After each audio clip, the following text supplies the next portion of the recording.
ನಮ್ಮ ರಿಪೋರ್ಟರ್ ಹರೀಶ್ ಮೇಲೆ ಹಲ್ಲೆಯಾಗಿದ್ದಕ್ಕೆ ನನಗಿಷ್ಟು ಆಕ್ರೋಶ. ನಮ್ಮ ಹುಡುಗ, ನಮ್ಮ ರಿಪೋರ್ಟರ್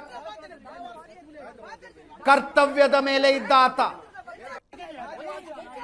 ಒಂದು ಗಲಾಟೆ ಅಂತ ನಡೀತಾ ಇರುವಾಗ ಎರಡೂ ಕಡೆ ಅವರ ಪ್ರತಿಕ್ರಿಯೆ ತೆಗೆದುಕೊಳ್ಳುವುದು ಮಾಧ್ಯಮ ಧರ್ಮ, ಕರ್ತವ್ಯ. ಆ ಕರ್ತವ್ಯವನ್ನ ಏಷ್ಯಾನೆಟ್ ಸುವರ್ಣ ನ್ಯೂಸ್ ತುಂಬಾ ಜವಾಬ್ದಾರಿಯಿಂದ ನಿರ್ವಹಿಸ್ತಾ ಇದೆ. ಮುಕ್ತ ಆಹ್ವಾನವನ್ನ ಕೊಟ್ಟಿದ್ವಿ, ನಾವೆಲ್ಲರಿಗೂ ಕೊಡ್ತಾ ಇದ್ದೀವಿ.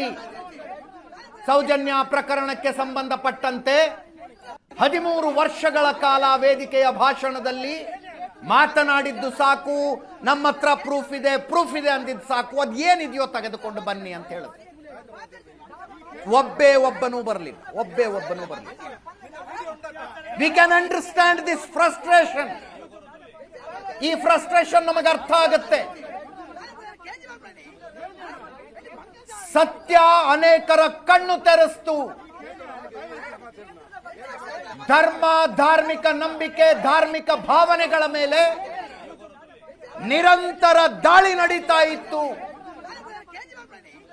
ನಮಗೆ ಮಂಕುಬೂದಿ ಎರಚಲಾಗಿತ್ತು ಅಂತ ಅನೇಕರು ಅರ್ಥ ಮಾಡ್ಕೊಂಡು ಅವರು ಪ್ರಶ್ನೆ ಕೇಳೋದಕ್ಕೆ ಶುರು ಮಾಡಿದಾಗ ಈ ಫ್ರಸ್ಟ್ರೇಷನ್ ಪೀಕಿಗೆ ಹೋಯ್ತು.